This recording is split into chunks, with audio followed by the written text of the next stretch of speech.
Sorry about the hiccup on the names there, Don.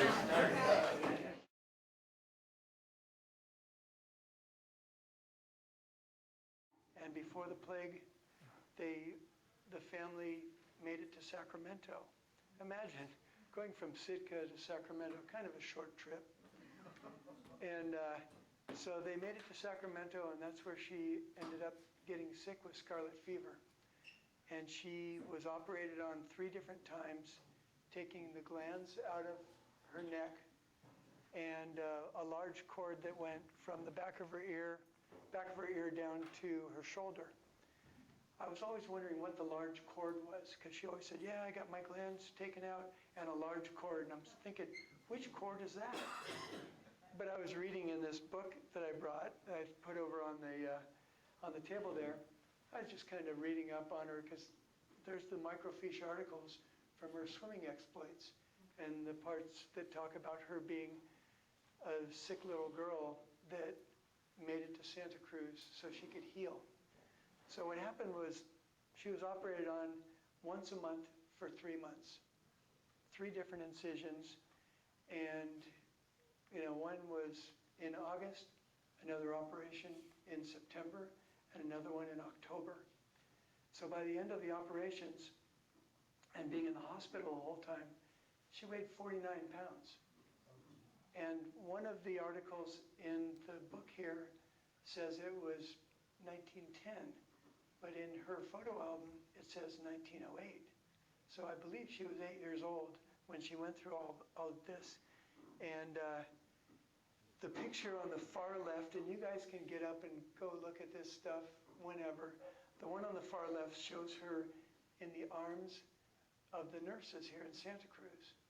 So they arrived with the family. The family was told by the doctors in Sacramento, bring this little girl to the sea and have her be in the fresh air and the sand and the salt, and have her breathe some life back into this little girl. And so, excuse me. Anyway, so she made it to Santa Cruz, to Aunt Beulah's house on West Cliff. Aunt Beulah also had a house in Salinas. And eventually, in around 1915, I have a picture of her doing a handstand on the table, and she would walk around the entire property, which was 1 acre, and my Aunt Beulah, or her Aunt Beulah, would give her a nickel. So a nickel is probably worth about $100. Think about it, over 100 years ago. But so my grandmother was brought to the beach at Cowell Beach every day, so she could lay in the sand and the sun, and she saw the kids out in the breakers. That's where she wanted to be. So she had her father bring her, out to the ocean, and they used to have buoys lined up so people wouldn't go beyond the deep end and drowned. And she only wanted to go out to the deep end where the other people were floating and swimming. And so when she went out there, she didn't scream or bob up and down, drowning. She saw them floating, and she was able to float, and she started swimming. The natatorium at the boardwalk, the plunge, was heated to 85 degrees, and they would bring her to the natatorium every day too. And the swimmers that were the everyday regulars would take her under their wing and teach her all the different strokes. So my grandmother got pretty good at swimming. They stayed here for about 4 years. I'm not sure exactly the timeline, but from 1908 to about 1912, maybe 13, they were here in Santa Cruz living on West Cliff. And she got known as the California Mermaid here in Santa Cruz. She started beating the big girls in races. And then there was bigger swimming events up in San Francisco and Alameda. So they moved up to San Francisco so she could swim at Sutro Baths. And she became the premier swimmer of Sutro Baths, then known as the San Francisco Mermaid.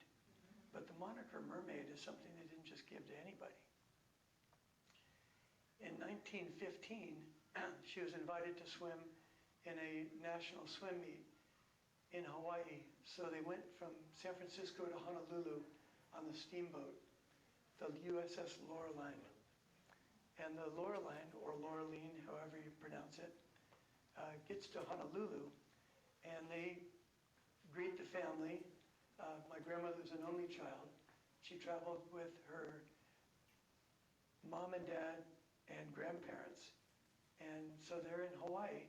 The second picture shows them still on the USS Loreline with a bunch of leis placed on them all the way down past their waist, because tourism in 1915 was brand new and they wanted to really show people aloha.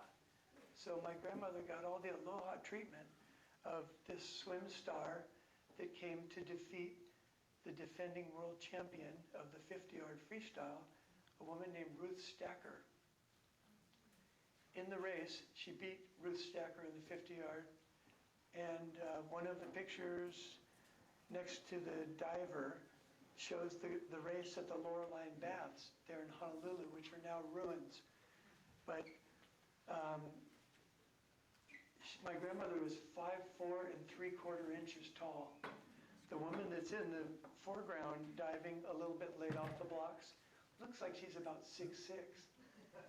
And so grandmother, you know, we knew her fondly as Grandmammy, because my brother, who's a kind of a comedian, and all of his friends in the 60s when I was growing up called her Grandmammy. So Grandmammy was who I knew her as. Grandmammy found some mushrooms in the freezer. This is 1967, 68. And she put them in the spaghetti. She was so happy that day. She didn't know why she was so happy, but it was a beautiful day.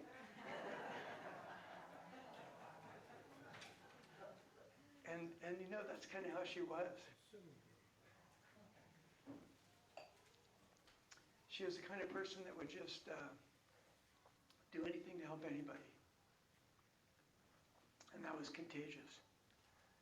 In some of the pictures that you see here, it starts out, like I said, in 1908 and goes to 1918, where you see the American flag. She's 18 years old there. And I don't know how many stars were in the American flag at that time, but you could probably ask Google and maybe get a true answer. I've never done that. Down below that, there's a picture of her at Sutro Baths with the ceiling, the glass ceiling over Sutro Baths. I grew up in San Francisco, but I never got to swim at Sutro Baths. It burned down in the early 60s. But she, as she swam there, she was on the Aero swim team. So you see the insignia, when you guys check it out, the insignia on her chest shows a circle with an A and an arrow going through it. I think I showed you that a long time ago. And so I'm on the Aero surf team with Bob Pearson. And I've been on his surf team since about 1985, when you started making me longboards for contests. Because I showed up at my first Santa Cruz Longboard Union contest, the first one we had, I believe at Pleasure Point, with one of the boards that I shaped, which was terrible. But I loved it. And it was in 1989, Bob's wife, Kathy, saw me walking on the beach with one of my boards that I'd shaped. And she said, "Ed, who shaped that board?" I said, "I did." She goes, "Bob needs a shaper. He'll teach you how to do this." So I quit my job at Fort Ord. I worked at Fort Ord for 7 years in the outdoor recreation department as the that's okay, Denny. That's just Denny. I worked in the outdoor recreation department all through the 80s, doing ski tours. They taught me how to windsurf. They sent me to Cowell Beach to learn to windsurf with Ski Shop Santa Cruz, with Andy at Ski Shop. And Doug Zachariah, he's the one that taught me. Most of you know him. And then I started a windsurf program for the Army. And my job was to learn to windsurf and then teach windsurfing. So I learned to windsurf, and then 3 months later I got certified as an instructor. And then I had to start teaching windsurfing because I bought 25 windsurf boards for the program. so we could rent them and teach people. And out of that template from the Learn to Windsurf program, I started the Learn to Surf program. So shortly after that at Fort Ord, I'm teaching surfing down at Moss Landing. And the hardcore locals, which I grew up with since 1972, said, Ed, you shouldn't be teaching surfing here, blah, blah, blah, whatever the local spew was, right? And I said, you know, you tell these guys that, because they're trained killers. And most of them are 6'4" and up with size 16 feet, and they'll probably rip your head off and shit down your neck. You know, so anyway, I didn't get a lot of static after that about it. I've gotten a little bit of flack, as Carl knows, and everybody else who's been around for a long time watching me, you know, do whatever Club Ed does. But anyway, back to Grandmammy. Grandmammy, there's a picture of her standing on a submarine. It says F2 on the submarine. I've looked it up to see, that's 1915 in Pearl Harbor. Most of these pictures are of her in Hawaii, except for the pictures of her boxing at Sutro Baths. So she, in her training, so she swam to health from an invalid. And part of her training was using the medicine ball, pushing around a medicine ball, boxing on the speed bag and the heavy bag. And boxing was what they did for swimmers, so their shoulders wouldn't go forward like mine do from over paddling. So my shoulders go forward like this, like a lot of swimmers. And when you box, your shoulders go back.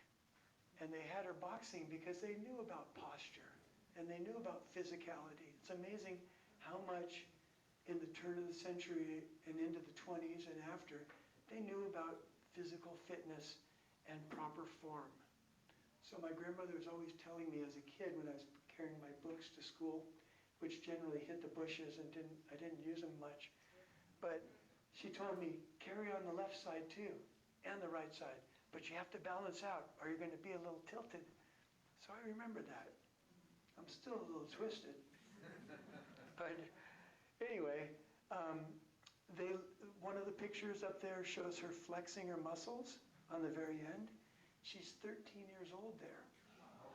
So it's, you know, the boxing, the swimming, using Indian clubs. The Indian clubs are like long stem bowling pins. And I think those pictures are probably upstairs. There was 7 pictures that are shown upstairs in the exhibit. But the Indian clubs, she has pictures of her doing a Greek mythology dance, striking off the head of the Hydra, the lunge, going to battle. All these things are in her photo album. So the album had a deerskin cover that my great-grandfather had, I'm sure, shot the deer and made the photo album, but every single picture had some caption about, you know, whatever was going on. And so that's what I grew up with. And looking at these pictures as a little guy, I'm talking about 4 or 5 years old, I'd peel open the photo album and I'd stay stuck in Hawaii. And I'd look at the pictures and it happened. So when a friend of mine came back from Hawaii in 1969, I tried surfing 2 years before that to no avail in Santa Monica. Friends took me out and sent me on a wave, and I ate it hard. You know, didn't know when to stand up, went straight to the bottom, purled, got sucked up and over the falls, hit the bottom on my head, came up, said, I don't know if I like this. I was 10 years old. 2 years later, this buddy comes back from Hawaii and he says, Ed, surfing's cool. We're going to do this. And he's 12 years old. I said, yeah, I'm in. So the board that he brought from Hawaii, he sold to me immediately because he wanted to upgrade. And I was stoked. I got this dark blue 610 single fin, and I painted Alfred E. Newman's face on it, and I put Mad Ed in yellow, in hot yellow, and that was my board. And we used to take the streetcar down from my house at 28th and Taraval, in the Sunset District, we'd have to wait for generally the black streetcar drivers because the white guys are too uptight. And we'd go down to the beach and we'd walk through the tunnels under the Great Highway, because there was tunnels at that time, as most of you probably remember. And we'd go out and get our butts kicked by the ocean, pulled out in giant riptides. And my grandmother told me, who is the champion swimmer, world record holder for the 50-yard freestyle and 100-yard relay, she says, Ed, when you get pulled out in a riptide, swim at a 45-degree angle and you'll get out of it. Well, these rips were a block wide. And, you know, I got pulled out the first time I got pulled way out in San Francisco. I remember the houses on the Great Highway looking like little ant houses. So I must have been close to, it seemed like maybe 3/4 of a mile or a mile offshore. And I'm 12 years old going, what are these there? But you couldn't cry. No, you had to just get it together. So I learned you had to swim parallel to the beach and then get hit by the waves and come in. So San Francisco surfing was mainly baptism by fire. And I survived. And I'm lucky I did, because it's been a great life. Grandmammy used to also let me drive her car when I was 12 and 13 and 14 years old in San Francisco. She'd say, Ed, you want to back it out? It was this huge Mercury with a slant window in the back that was electric. And we could stuff the surfboards in there. And there was this much room on each side of the car. She just didn't want to scrape it up herself. So she'd have me do it. And then she'd say, you know what, Ed? Let's not go down the main street, which was Taravelle that had the streetcars. Let's go down the side streets, like Wawona or Yoloa, to get to the beach. But she was always the fun one that would, you know how grandparents are, right? How many people are grandparents here? You spoil your grandkids, right? You just get to spoil them and give them back. But for me, what happened, my mom was a single woman in the 60s, and my mom and dad divorced when I was 7 years old. And my grandmother took it on as her personal responsibility to raise me and my brother and sister with my mom. So I got to move into my grandfather's room when he had passed away, and I was on the 3rd story of a house with an ocean view on 18th Avenue in San Francisco. And so when the waves were big, I could see them breaking. When it was really small, like the size I wanted to surf, you couldn't see any waves. And anyway, so it was pretty cool growing up there. And my mom came up and busted me for trying to grow weed, you know, on the balcony up there. But it was a really cool little place. But Grandmammy was always the, you know, let's go have fun person. And she'd take pictures of me playing baseball and soccer. And she became, I'll get back to Grandmammy here. She became a professional photographer after her swimming career. Because in 1924, she was on the Olympic swim team, getting ready for the 1924 Olympics. Well, my mom was in her tummy. I'm sorry, that was my uncle was in her tummy in 1924. 1928, she's working out, getting ready again. My mom was in her tummy. So she never got to compete in the Olympics. And I said to Grandmammy, I said, how do you think you would have done in the Olympics? She goes, oh, I beat him. There was no pause. There was no hiccup. It's like, oh, I beat him. And that's kind of how she was. Around 1920, when my grandfather met my grandmother's parents, this is San Francisco in 1920. My great-grandfather wanted to see if my to-be grandfather could protect himself. So he put gloves, boxing gloves, on my grandmother and my grandfather to see if he could protect himself. Well, my grandmother came at him with the fist of fury, because she's used to performing, right? And she came at him, and she faked herself out and knocked herself out on his glove. And it wasn't until they had 3 kids in the early 30s that my grandmother said to my grandfather, I know you didn't hit me.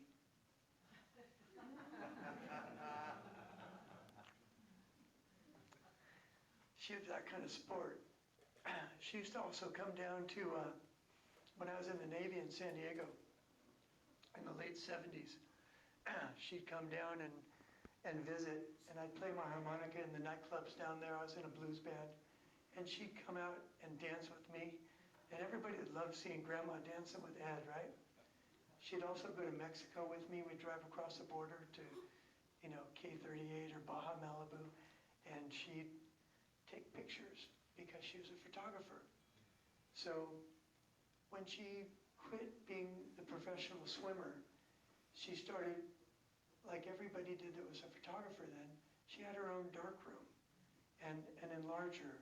And I grew up in her dark room, not all the time, but, developing film with her and enlarging things and doing all the stuff. But she was famous for her photography with animals because she could get animals to do things, pose, and I remember one picture of a dog coming out of a wash basin on one foot, all soaked, and its feet up above its head. And I wish I had these photos still, and pictures of these collies, like two twin collies. And, there was a certain time when you just have to get rid of things, and those pictures went. But there were some famous photos of hers. Do you know who would have been in her camera club in the early 30s in San Francisco? Ansel. Yeah. And she never told me that, but I kind of put this together a little while ago, that was a definite possibility. So this woman influenced me immensely. When you see the picture of her surfing with David Kahanamoku, he's the guy that taught her how to surf in 1915. The Duke was off in Australia at that time, showing people how to surf in Manly and a few other spots. So 1915, Duke was not there, but his 5 brothers were there, and David Kahanamoku would take my grandmother surfing, I'm sure quite often, because she was kind of cute. And she was a champion swimmer. And so she saw the guys surfing, doing headstands, and she's like, I can walk on my hands. I can do a headstand. The headstand photo is upstairs. So my grandmother was the first girl to perform a headstand on a surfboard. It says that in her photo album. So because she did it, I had to do it. And Carl and Bob and Kim and everybody, Jim, everybody who was in all the different longboard contests of the 80s had to watch me do headstands. And they're like, Ed, stop it. But sometimes I'd pull off a good one in the curl, and it was all for Grandmammy. My head got kind of flat, but it worked. And the wax kind of kept my hair down a little bit. But she loved to take photos, and so she has some pretty cool photos of me skateboarding in San Francisco on 14th Avenue up above my junior high school, because the driveways were so set up perfectly like a wave. You'd be able to go into one, do a big slide when the wheels became urethane in the 70s, because you guys remember the metal wheels and the plastic wheels that we'd slide out on. But once the urethane wheels came in, the Cadillac wheels, we could actually do our Larry Bertelman style cutbacks and stuff. And these are all our surfing moves, and we all grew up on skateboards. I remember shooting the hills of San Francisco just trying to keep the skin on my body. And once you took off, it's hang on, right? You weren't going to stop for many, many blocks going down the avenues. And that's probably what helped me become a big wave rider, or at least be interested in big wave riding, because of the adrenaline. The other part was being able to get my butt kicked at Ocean Beach, and then eventually Moss Landing, because my mom moved me away from San Francisco in '72 to Salinas to get me away from all the drugs and violence of the city. And that's, my mom got my school schedule set up to where I could be surfing every day before school. Didn't have to be there until 10:40 every day. So I got pretty good at it, even though they named me Kookless, because when I got there, I'd get up on one foot and one knee and generally tip over until a guy showed me how to stand up correctly, and that's what I do for a living now, which is crazy. But anyway, you guys are welcome to look in the book that I have here and look at some of the articles. It's microfiche articles, so they're a little bit fuzzy.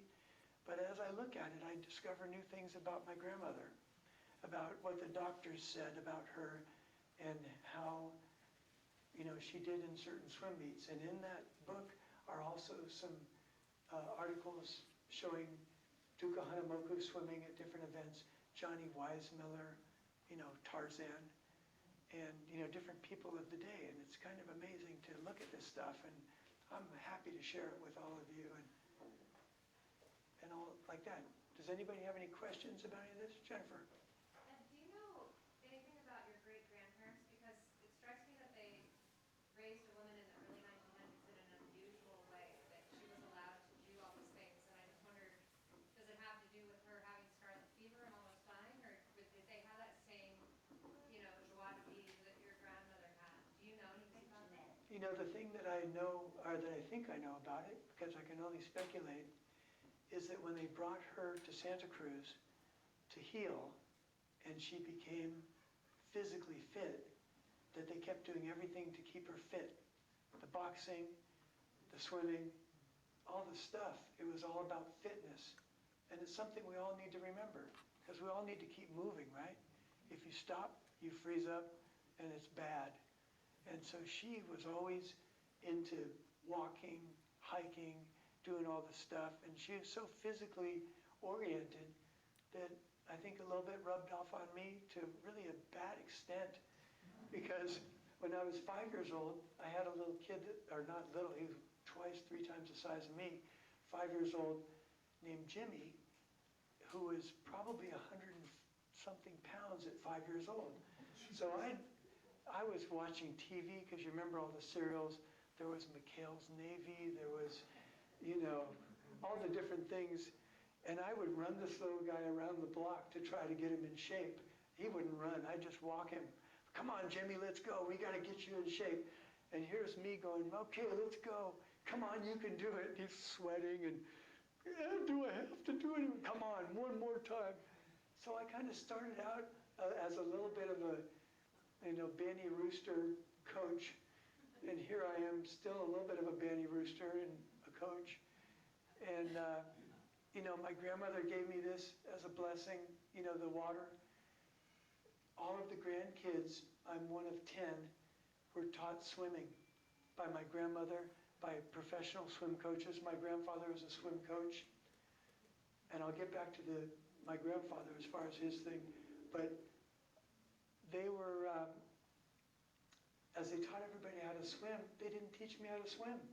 They threw me in the pool, and I went underwater and came up, and went underwater and came up and got over to the side, because underwater was okay. And they said, oh, he's fine. And they never taught me to swim.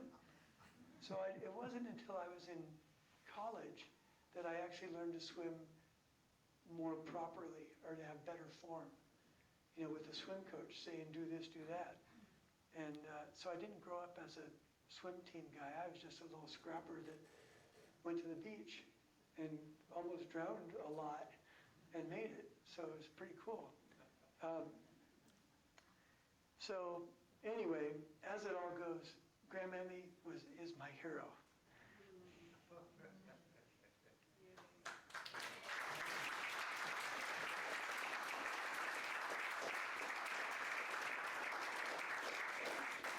Your love and passion for your grandmammy is amazing. It's such a great story. It's a feel-good story. You're a lucky man. Thank you. Thank you. I'm lucky to have you as a friend, and all of you. It's a pleasure that you guys made it. I thought I was going to be speaking to 2 people tonight, and you guys filled the room, and it makes me happy that it all went. And thanks to the MAH, you guys did a great job. And if anybody has any questions, please come check out the pictures, and please go upstairs and look at the exhibit where Bob has made the replicas, and we have the original boards upstairs with the boards from Chasing Mavericks and all the different generations of boards from different shapers and also the things from Bob's beginning. Because this man is an amazing surfing history trove. And I'm happy that I've been able to call you my friend for all these years. He used to tell me, Ed, put your hands down at your side when you're surfing. You and Frosty, when we were in contest, and here I was, my surfing was polluted by riding shortboards. And that's right. So, I know. It's kind of painful. But, you know, the people that were much more stylish, you know, kind of held their hands down by the side. But I was always swinging my hands around because when you learn how to surf on a shortboard, like I did in 1969, you know, you're wiggling your body around to try to get the board to move. It was different than standing there and trying to stay on a board that's just going straight. So thanks, Bob, for all the coaching.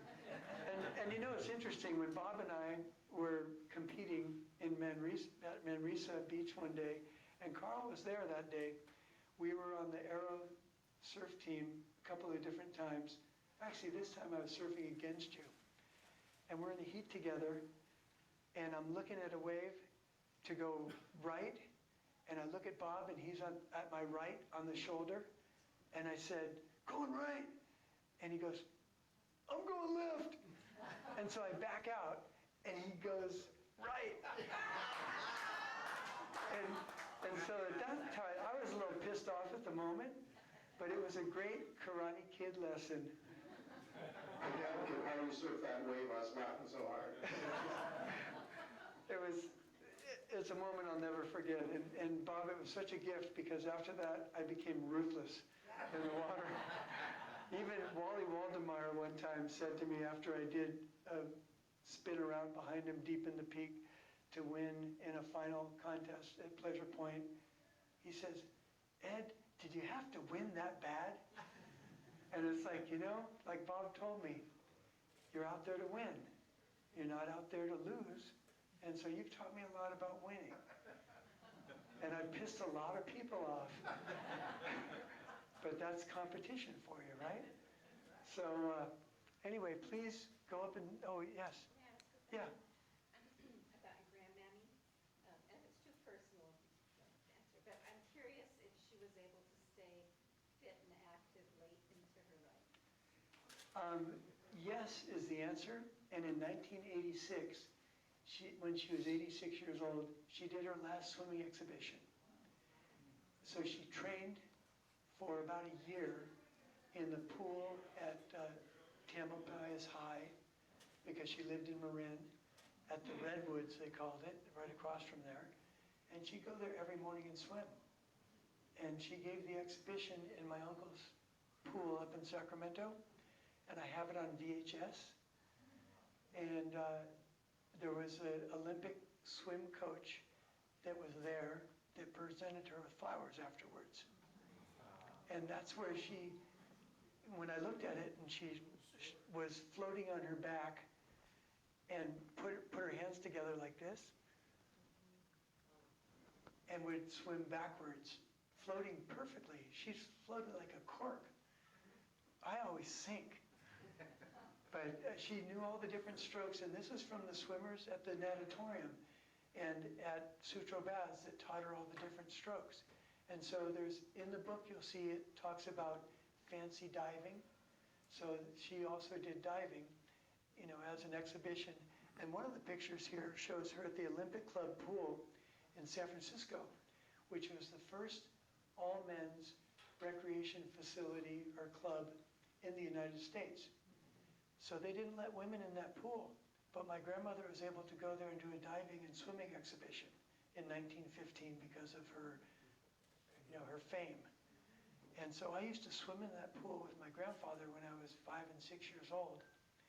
And it was amazing. How many people have been in the Olympic Club pool? Anybody here?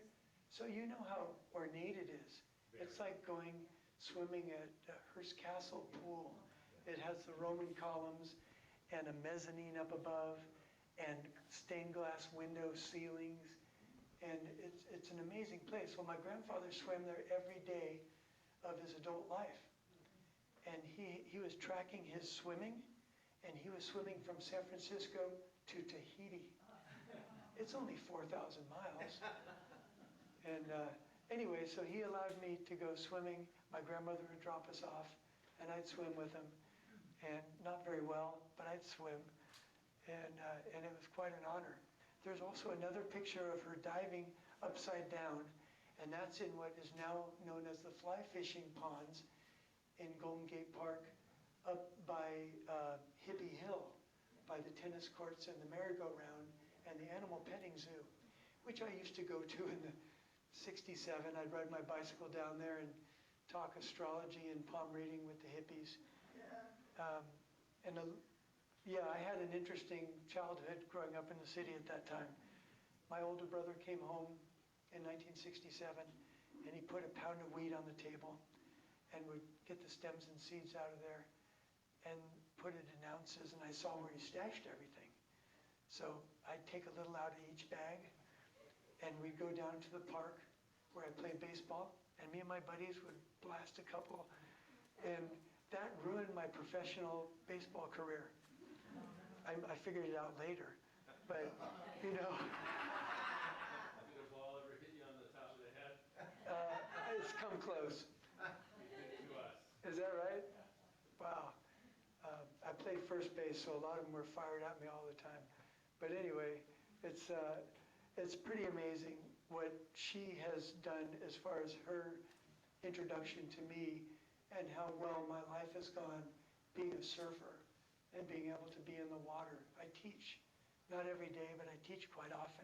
So every time I teach, I do yoga on the beach. I get to show people how to stand up on surfboards, and then I go out and I help them have some joy in the ocean. And it's amazing that I get to share my love for the ocean with people. And it's not about me being out there surfing, even though I get to. It keeps me in shape so when the waves get good, I can go do it.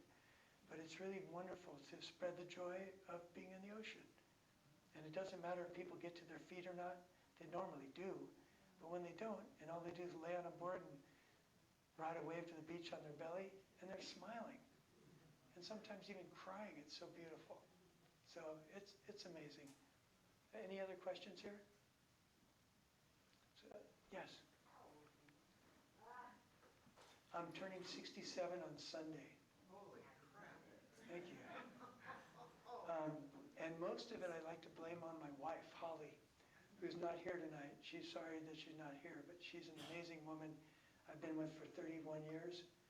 And she's one of the lead acupuncturists in the U.S.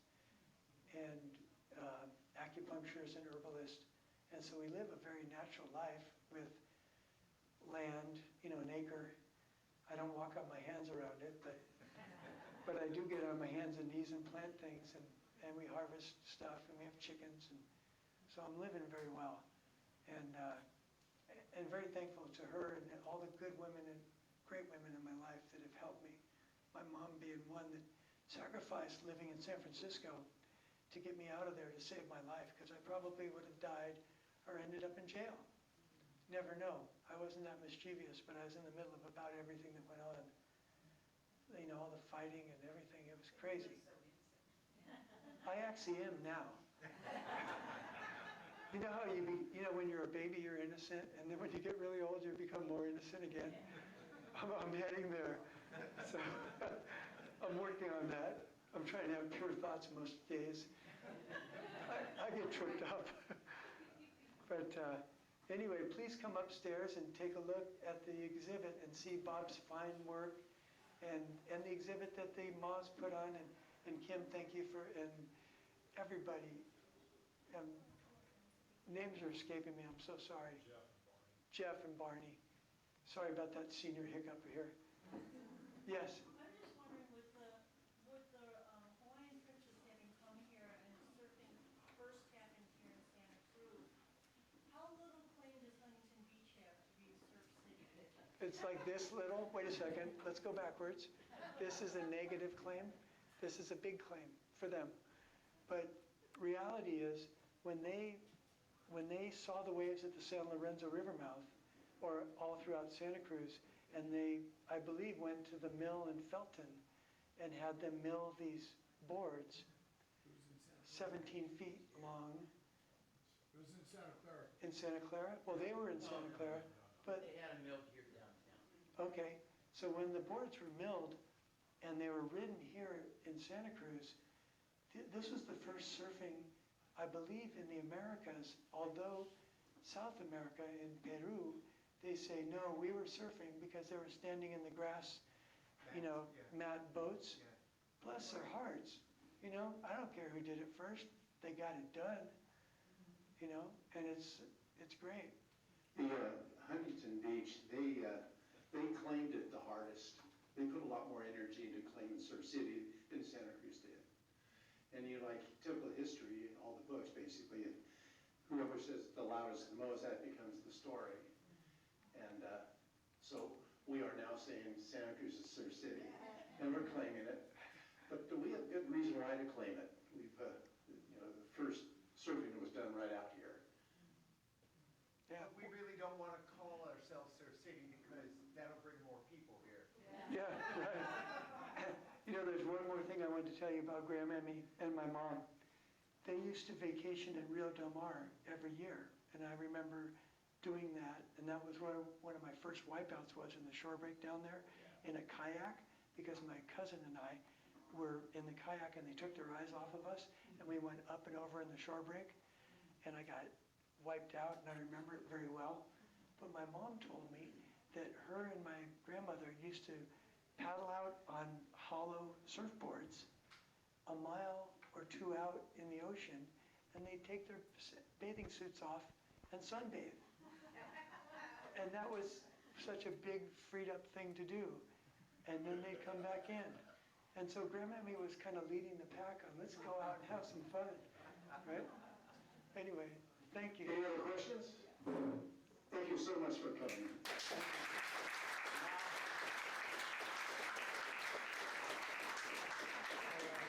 Thank you to Ed and Bob for sharing your stories with us, and to everyone who joined us tonight. If you haven't already, please go upstairs on the second floor of the Solari Gallery to check out the Princess of Surf exhibition.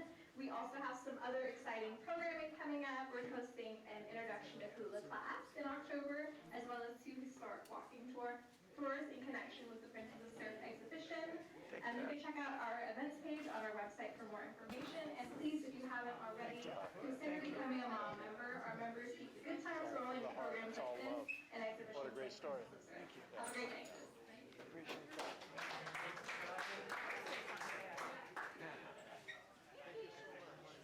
Don, I'm sorry about the hiccup on the names there, Don.